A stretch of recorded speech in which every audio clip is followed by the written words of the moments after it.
Shalom, selamat pagi bagi kita semua. Berjumpa kembali pada sharing renungan firman Tuhan pagi hari ini.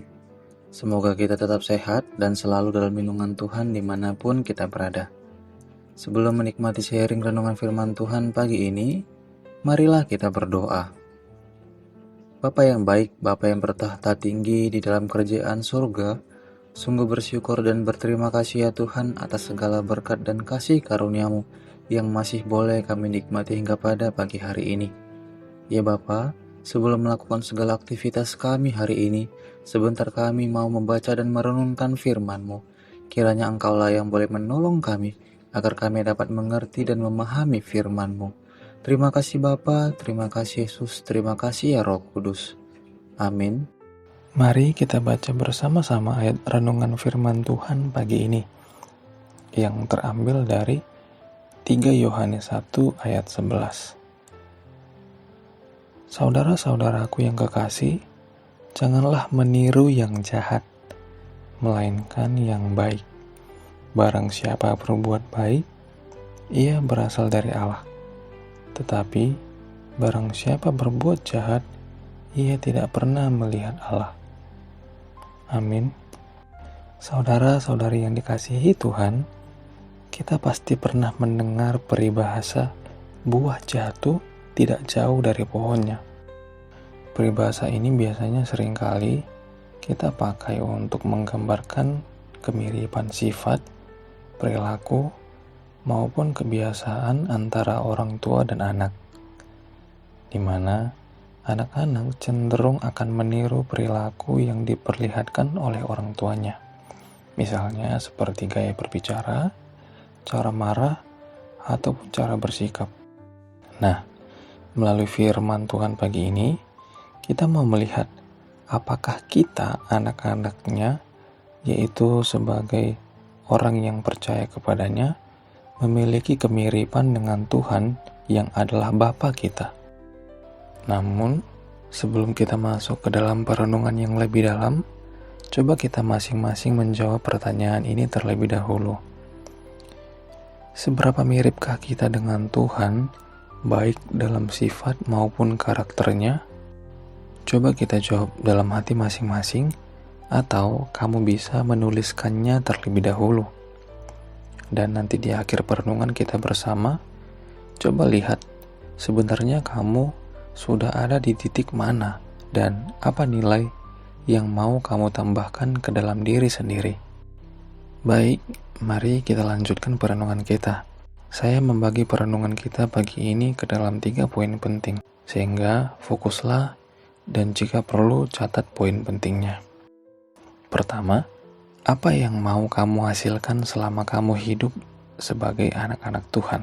Nah, ketika saat ini kita diingatkan untuk tidak meniru apa yang jahat, melainkan harus meniru yang baik, Tuhan mau menyampaikan tentang buah yang harus kita hasilkan dalam kehidupan kita. Ketika kita mengatakan bahwa kita adalah anak-anak Tuhan, maka buah yang kita hasilkan tidak mungkin berbeda dengan buah yang Tuhan telah hasilkan. Sehingga Yesus berkata dalam Matius 7 ayat 17-18, demikianlah setiap pohon yang baik menghasilkan buah yang baik, sedangkan pohon yang tidak baik menghasilkan buah yang tidak baik. Tidak mungkin pohon yang baik itu menghasilkan buah yang tidak baik, ataupun pohon yang tidak baik itu menghasilkan buah yang baik. Saudara-saudara yang dikasihi Tuhan, hal ini sangat jelas memberitahu kita bahwa tidak ada hal yang baik berasal dari sumber yang tidak baik. Sama seperti misalnya, kita tidak bisa berharap pada rumput duri maupun ilalang untuk menghasilkan buah anggur ataupun buah apel. Tentu kita akan mendapatkan buah anggur, ia hanya pada pokok anggur. Ingin mendapatkan buah apel, ia hanya pada pohon apel. Jadi, kalau kita ingin mendapatkan hal yang baik dan ingin menghasilkan buah yang baik, tentu hanya akan kita dapatkan dari Tuhan, karena Dialah sumber segala yang baik. Lalu, buah apakah yang harus kita hasilkan sebagai anak-anak Tuhan? Mari kita lihat dari Galatia 5 ayat 22 sampai 23. Tetapi buah roh ialah kasih, sukacita, damai sejahtera, kesabaran, kemurahan, kebaikan, kesetiaan, kelemah lembutan, penguasaan diri. Jadi, yang harus kita hasilkan adalah hanya satu buah, yaitu buah roh. Tapi yang di dalamnya ada 9 rasa. Rasa mana yang sudah kamu miliki? Coba kamu tuliskan. Kedua, mengapa kita harus menghasilkan buah itu? Ketika pertanyaan ini muncul, mengapa kita harus menghasilkan buah yang memiliki 9 rasa itu? Pasti kita akan menjawab, karena kita adalah anak Tuhan. Tentu jawaban ini benar. Namun, Yesus ingin menyampaikan hal yang lebih dalam mengenai status ini melalui Markus 15 ayat 16. Bukan kamu yang memilih aku, tetapi akulah yang memilih kamu, dan aku telah menetapkan kamu, supaya kamu pergi dan menghasilkan buah, dan buahmu itu tetap. Dari bagian ini kita bisa semakin merenungkan bahwa kita mendapatkan status anak Tuhan karena kita berasal dari Tuhan. Tuhanlah yang memilih dan menetapkan status itu kepada kita. Karena kita berasal dari Tuhan, tentu kita mengenal Tuhan. Karena kita mengenal Tuhan, maka kita pun tahu buah apa yang telah Tuhan hasilkan. Karena kita tahu buah apa yang telah Tuhan hasilkan, maka Tuhan pun mengajari kita untuk menghasilkan buah yang telah Dia hasilkan dan yang telah Dia anugerahkan kepada kita. Tentu, buah itu adalah buah roh yang memiliki 9 rasa tadi. Jadi, mengapa kita harus menghasilkan buah itu? Jawabannya adalah karena kita berasal dari Tuhan, lalu telah mengenal Tuhan dan buah yang telah Dia hasilkan. Dan Dialah yang meminta kita untuk menghasilkan buah itu. Dan poin yang terakhir, bagaimana kita bisa senantiasa menghasilkan buah itu? Kita bisa merenungkan dari 2 bagian firman ini. Pertama, Yesus mengatakan dalam Yohanes 15 ayat 5, Akulah pokok anggur dan kamulah ranting-rantingnya. Barang siapa tinggal di dalam aku dan aku di dalam dia, ia berbuah banyak. Sebab di luar aku, kamu tidak dapat berbuat apa-apa.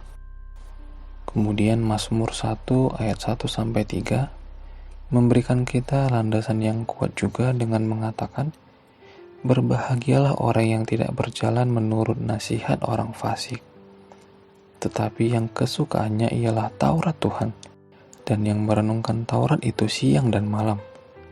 Ia seperti pohon yang ditanam di tepi aliran air, yang menghasilkan buahnya pada musimnya, dan yang tidak layu daunnya.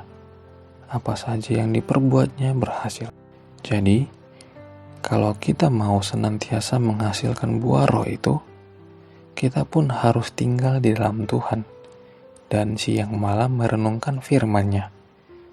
Karena dengan jelas Yesus mengatakan, jika kita tidak tinggal di dalamnya, maka kita tidak akan mendapat apa-apa.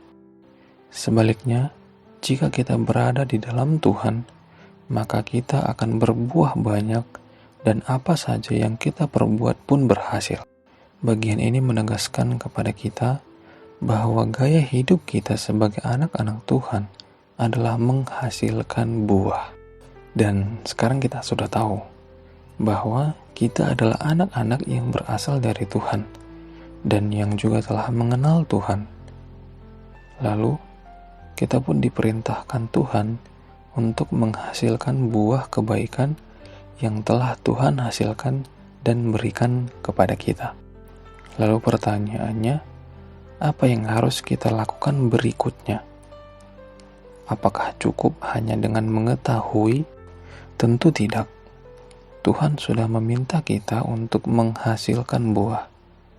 Maka, kita pun harus segera menghasilkan buah yang berasal dari Tuhan.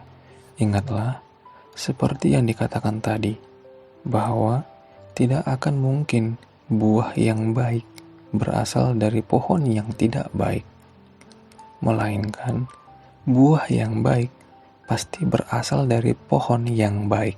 Sumber dari segala kebaikan adalah Tuhan, dan kita pun berasal dari Tuhan. Maka, sudah seharusnya kita pun menghasilkan segala yang baik. Dan setelah merenungkan firman hari ini, coba lihat jawaban dari pertanyaan pertama tadi. Sudah sejauh mana kemiripan kita dengan Tuhan? Kemudian, mari coba tuliskan, apakah selama ini kita telah menghasilkan buah yang baik? Lalu, rasa buah apa saja yang sudah ada padamu dan rasa apa yang masih perlu kamu latih dalam hidupmu? Tuliskanlah semuanya itu. Kemudian, bawalah di dalam doa dan mintalah pertolongan Tuhan agar kita semua dimampukan untuk memiliki dan mengaplikasikan semua rasa yang ada pada buah roh itu. Dan sekarang kita pun telah siap sedia untuk menghasilkan buah. Jadi, mari hasilkanlah buah yang berasal dari Tuhan. Amin. Mari kita berdoa. Kami mengucap syukur kepadamu ya Tuhan, sumber dari segala kebaikan. Engkau telah memilih kami dan memberikan kami status yang baru, yaitu menjadi anak-anak-Mu.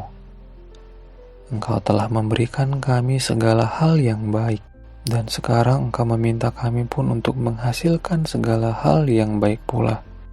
Oleh karena itu ya Tuhan, bimbinglah, tolonglah, dan mampukanlah kami untuk selalu bisa belajar dari-Mu, bagaimana cara menghasilkan buah yang baik, agar kami bisa senantiasa menghasilkan buah yang berasal daripada-Mu. Terima kasih ya Tuhan. Kami juga mau menyerahkan segala aktivitas dan pekerjaan kami hari ini. Kiranya Engkaulah yang boleh memberkati kami dalam melaksanakannya, sehingga kami juga dapat senantiasa menyenangkan hati-Mu. Terpujilah nama-Mu, kini dan sepanjang segala masa.